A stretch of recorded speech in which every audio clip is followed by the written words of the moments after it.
By the authority vested in me by the Senate of York University, I hereby confer on you the degree of Doctor of Laws, honoris causa, admitota ad gradum.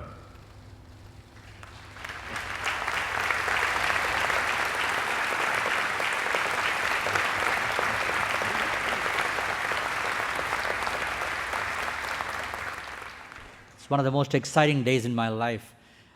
Somebody has structured me and written a speech for me. I'm not used to reading written speeches at all. I'm always used to being spontaneous, so I'm going to mix a little bit about a written speech and a bit of a spontaneity here. When Dr. Shukri first phoned me and I received that phone call, I couldn't believe. I thought it was a dream. I felt like a kid before Christmas that this was happening. The Honorable Roy McMurtry, Dr. Mamdouh Shukri, honored guests, Board of Governors, faculty, graduates, family, and friends. I'm deeply honored to receive this degree, a Doctor of Laws. It is the greatest accolade of my life. It is especially meaningful to me because of the importance I place on higher education and because I hold York University in the highest esteem. This day, this university will remain close to my heart in the years which lie ahead. I wish to thank Dean Barbara Sellers-Young for their incredible introduction. Thank you very much, Dean. I'd like to extend my hearty congratulations to the graduating class of 2010. You are the cream of the crop. I've been told it's customary to impart advice to the graduates on these occasions. While I don't like to sound presumptuous, I know your futures will be extremely bright since you have already demonstrated the capacity to learn and to work hard to get here today. I can share with you 4 things that have guided me with the choices that I've made in my life. First, I found the role models. I was deeply influenced by my father, K. Subramaniam, who after receiving a law degree became a pioneer in India's film industry with a large number of feature films and educational films to his credit. He was also among the first to tackle difficult topics like caste, creed, color, women's rights, and child marriage. My father taught me about taking risks and social purpose in life.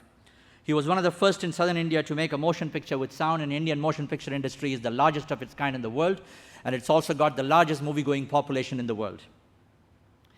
Talking of family, I'd like to also acknowledge the presence of my sister, Dr. Padma Subramaniam, celebrated classical dancer, choreographer, and composer who has flown all the way from India just to attend this ceremony. Now, talking of role models, nobody else could be a greater role model in Canada. For 3 decades now, I've had the privilege of knowing our Chancellor, Honorable Roy McMurtry, whose contribution would be in the history books of this country for many years to come with respect to his role in the Charter of Rights and family law reform. Hats off to you, sir.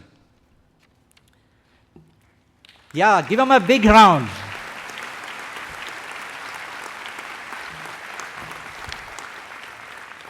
You know, in show business, we learned one thing. You never applaud like this. You should applaud like this. Frequent. Do that once more, please. That's what we need for him. Thank you. Second, trusting and relying on the right partner is key.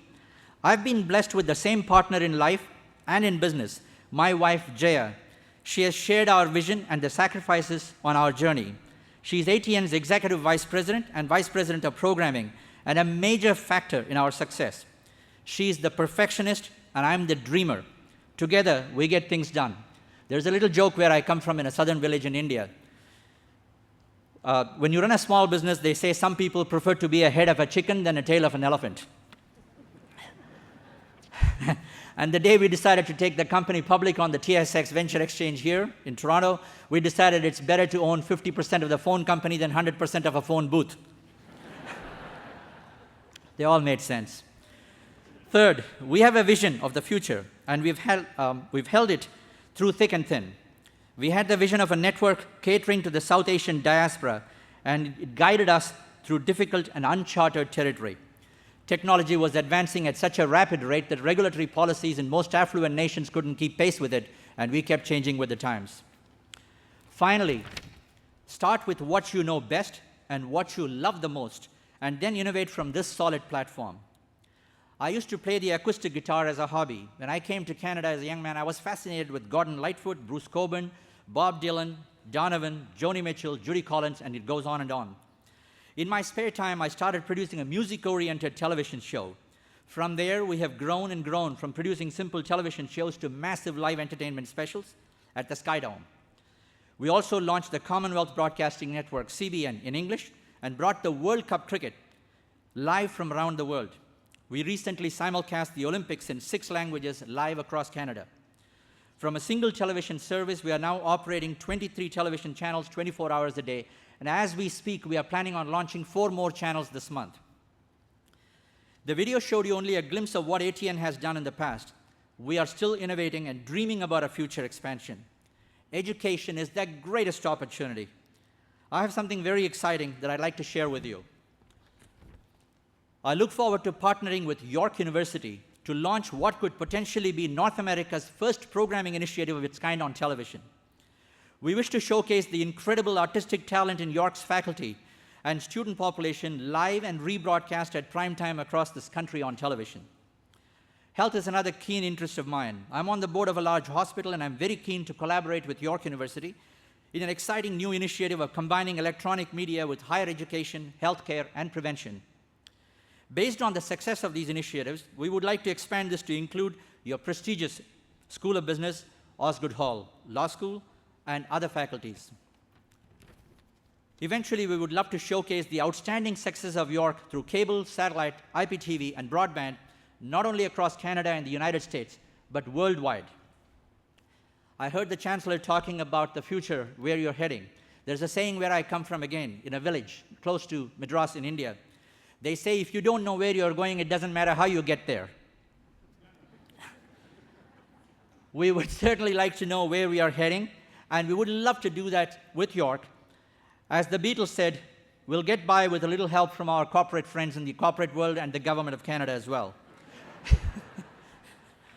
We want to do this without York spending any money, in other words. I wish you all good health, happiness, and prosperity. When you enjoy what you do, work becomes worship. I'm deeply touched by this honor, and I hope I can acquit myself worthy of this great consideration. Thank you so much.